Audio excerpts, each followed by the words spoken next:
Warning, the content in this video depicts children's death. Viewer discretion is advised. I must add, the word will not be mentioned, although it is implied. I can't pretend, I can't even imagine what these families have been going through. This is not fair. I don't understand why this is happening. How does these thoughts even enter in these young children's mind? To take a rope, tie it. When I was their ages, I barely knew how to tie my shoe. Bullying has to stop. This has to stop. Jasmine McLean, 10 years old, out of Chadbourne, North Carolina. Jasmine attended Chadbourne Elementary School, but she was not happy there. She was being bullied badly and tortured relentlessly by students. They teased her about her clothing, her shoes, her hair, but Jasmine had everything she needed and wanted. Her mother, Samantha West, said that she went into her room around 10:30 p.m. that night. She found her daughter in her bedroom. She had taken her last breath inside her mother's arms. Jasmine had used a soft belt. Her mother had lost it after she found her daughter. Quote, "How can children be so cruel? Jasmine was a loving child," end quote. Jasmine felt this was the only way out. She had told teachers what was going on, but no one helped.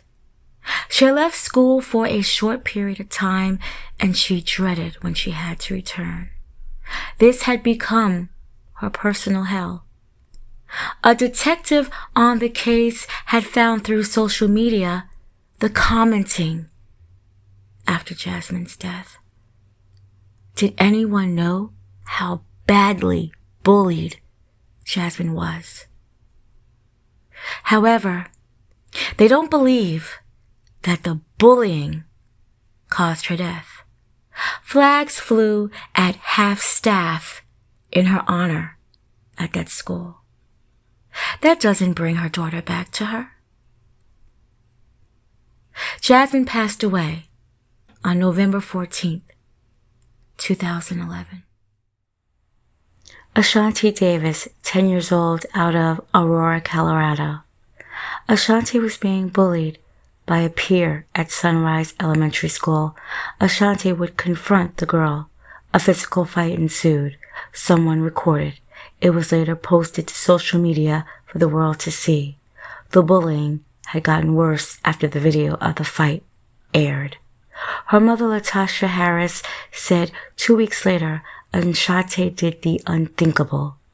It is heartbreaking. It is painful. She felt the school did nothing to defuse the situation. Ashanti Davis' parents want people to watch the video that contributed to the decision she would end her life. Her mother watched the video. She said her daughter was scared. I believe this kills Latasha, witnessing that her daughter was scared alone and she couldn't do anything to help her. I started to watch it. The minute I saw Ashanti with those pigtails, I stopped it. I just couldn't. The little girl who wanted to be a WNBA star ended. Ashanti was taken off life support. She passed away November 23rd, 2021. Madison Whitsett, 9 years old, out of Birmingham, Alabama. Maddie was being bullied. She was struggling with ADHD, and some students would call her stupid, dumb, among other cruel names. Maddie had just started taking doctor-prescribed medicine. The medicines had possible side effects. There were. Her parents believe that and the bullying that day had, quote, worn her out, end quote. They believe that it had given her that boost to do what she ended up doing. Maddie's friend said that she looked very sad when she was being bullied that day. Her mother, Eugenia Williams, described her daughter as energetic, funny, and loved to dance. On Friday, Eugenia and Maddie had Mother-Daughter Day. They were going to Maddie's favorite restaurant, Chick-fil-A. Maddie ran through the house, jumping with excitement, up and down, ready to go. Maddie had received a call from a friend. When it was time to go, Eugenia, she looked for her daughter. She yelled for Maddie. Even looked outside to see if Maddie was out there on the deck. She went to Maddie's room. Her television was on, and she noticed that her closet door had been cracked. Maddie never liked her closet door open. Eugenia looked in. She found her daughter unresponsive. She performed CPR. 911 was called. Maddie was helicoptered to Children's Hospital, where she was placed on life support. That bubbly little girl, she ended up passing away on November 22nd, 2018.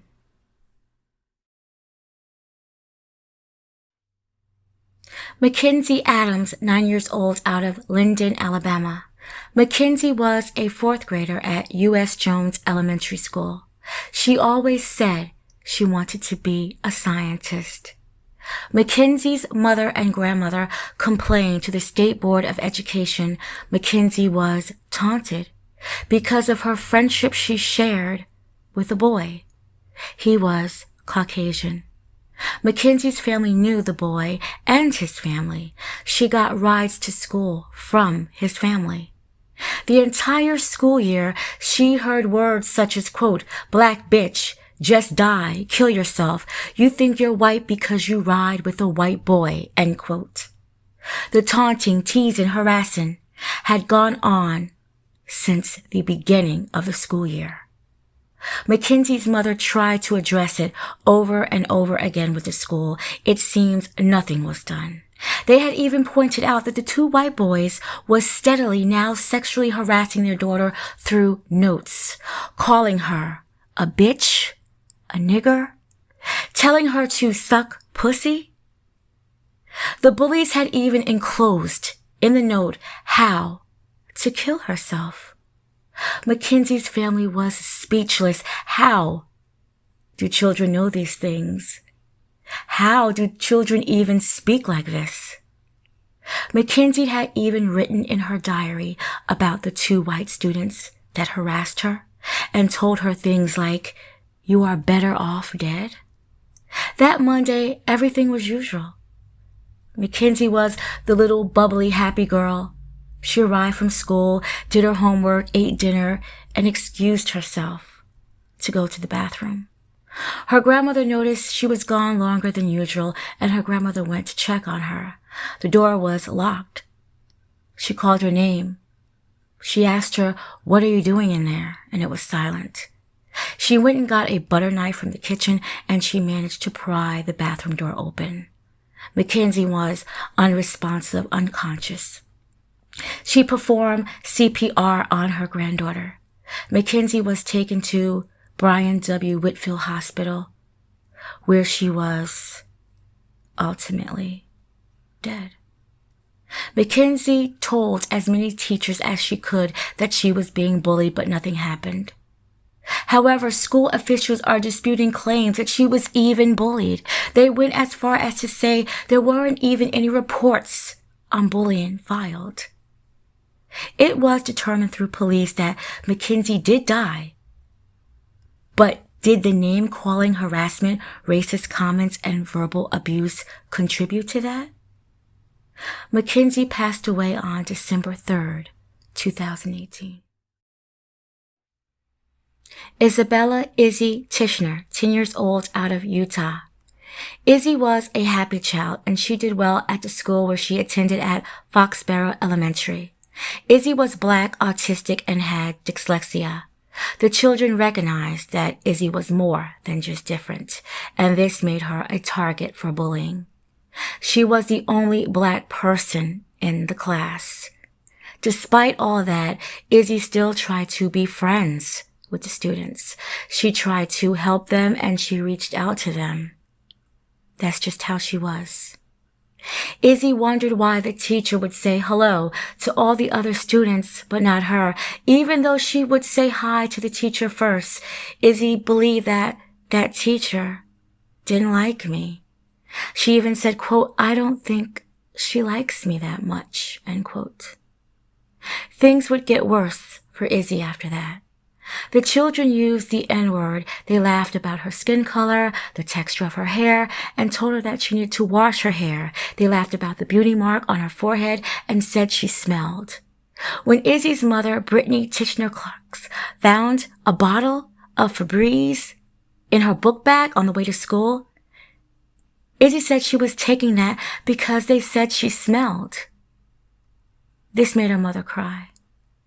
The special education teacher, who was a Caucasian woman, instructed her to sit in the back of the classroom away from the other students after spraying Izzie with the Febreze bottle, saying that she smelled, and asked her did she wash her hair and had she showered, adding that some students in the classroom smell. She was targeting Izzie. Now Izzie became fuel for laughter and racism at the playground. When that teacher was asked how did she respond when she heard the white students was telling Izzie that her black skin stunk, she said, quote, "I'm not going to work it out for them. I let them work it out," end quote. She would mock Izzie. The teacher would mock Izzie. This action did nothing. If anything, it enhanced the bullying. Izzie became an easier target. With 824 students, 15 of them are black or non-white. That's not surprising. It's Utah. Izzie's sister was called a name by a Caucasian male student. He even said he was going to bring a gun to school. He had threatened Izzie's sister. He even touched her inappropriately. There were 3 other students that confirmed that this happened during a school interview. That student had been suspended, barred from the cafeteria, and had to sign a contract to stay away from Izzie's sister. Her mother and stepfather went to the school to discuss the issue regarding Izzie. Upon leaving, they felt ignored, unheard, probably how Izzie felt. Her mother said despite what Izzie was going through at school, she never thought that she would do anything like this. You never know what a child is going through mentally, she says.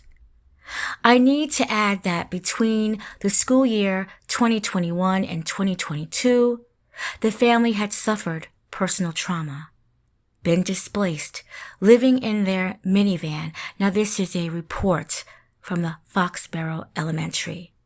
It was also written that Izzie's mother said that at that current time, the shelter that she had was unstable and that she was struggling financially and needed support. Foxborough claimed to have located funding, clothing, and other supplies and a hygiene kit for Izzie. On the day that Izzie died, Brittany and Izzie discussed doing her book report. Brittany was alerted not too long after by 2 of her other children that Izzie had died. Now Izzie's parents were furious. Over 40 employees and students who were interviewed during an investigation on behalf of Izzie. None of them remember Izzie being teased for being black and autistic, but many of the students and the teachers had made comments about Izzie's hygiene. The report indicated that they wanted an assessment done for Izzie's diagnosis of having autism. This little girl is dead, but The teachers and the faculty, they want a report saying that she was even autistic. And even while she was going through problems, they want a report. This seems to be an ongoing battle for the family. They felt that Izzie had not been protected by this school, and they made her do self-harm. Izzie said when she grow up, she wants to be a Disney character. She wasn't sure exactly which one that she wanted to be. Izzie attempted and passed away due to her injuries on November 6, 2021. Amani McCray, 8 years old, out of Newark, New Jersey.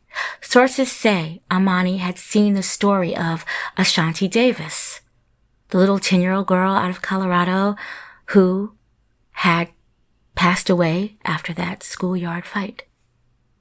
What drove Imani to mimic that same act 1 week later? She was sent to a room for timeout for doing a little misbehaving. She was later found in her room with a faint pulse. CPR was tried multiple times until the paramedics arrived. She was taken around 1:40 to the University Hospital in Newark. There, she was pronounced dead. A woman who said that she was her grandmother had wrote this on her social media page, quote, "My only granddaughter, who is 8, passed away yesterday. For this baby life had just begun. Dear God, nobody saw this coming. When she called me Nana, it made my heart smile. And now it's broken," end quote. Imani was due to turn 9 in just a few days. It was no indication that she was bullied or that she was even mimicking what she saw. But that's what she did. An unidentified woman outside the McCray's apartment, she said, quote, "You got to get inside your children's life. This is reality now. We have to bury our baby," end quote. Imani passed away on December 10th, 2017. Precise Tucker, 7 years old, out of Queens, New York. Precise was playing a joke on her mother, Purity Baldwin, and her 15-year-old brother. She tied one end of the bathroom belt around her neck and the other on an object in the kitchen. She told her daughter to knock it off, quit the horseplay, and she walked out of the kitchen with her son. Precise had done pranks like this before, pretending to be injured or dead. Her daughter had sat on the kitchen floor with the bathrobe still fixed around her neck, but she was alive. She started to eat Doritos, and that's when Precise had started to choke. Her 15-year-old brother entered the kitchen and called his mother. His sister was choking. The chips were lodged in her throat. They scooped as many chips as they could out of her throat, and then CPR was performed while waiting for the first responders. The first responders arrived and they tried to revive her. She was taken to the Children's Hospital in Long Island. She was put on life support. Precise was brain dead. Precise Tucker had passed away March 18th, 2019. The stories are all heartbreaking. Aside from Amani McCray and Precise Tucker, the schools had no accountability or responsibility for the loss of these children. The actions on what occurs in schools all around the world has changed me. I am a big advocate on homeschooling if it's done properly. It starts at home. It starts at home. Before you can even bring them to school, it starts at home. The children, the untrained children, the ones who become bullies, mocking a child's circumstance, a teacher we can possibly say is racist? Racist teachers are teaching our children.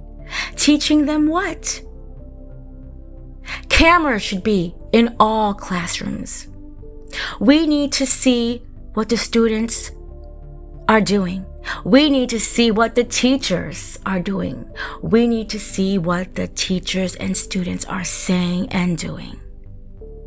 Do we need to put body cams on our babies and send them to school just so that they can learn? I was a teacher. I would have never outed any of my young students. They were black, they were white, they were American Indian, they were Spanish. These young girls, goodness, they're babies. 7, all of them. They should be here now. They should be here now. And unfortunately, there's more.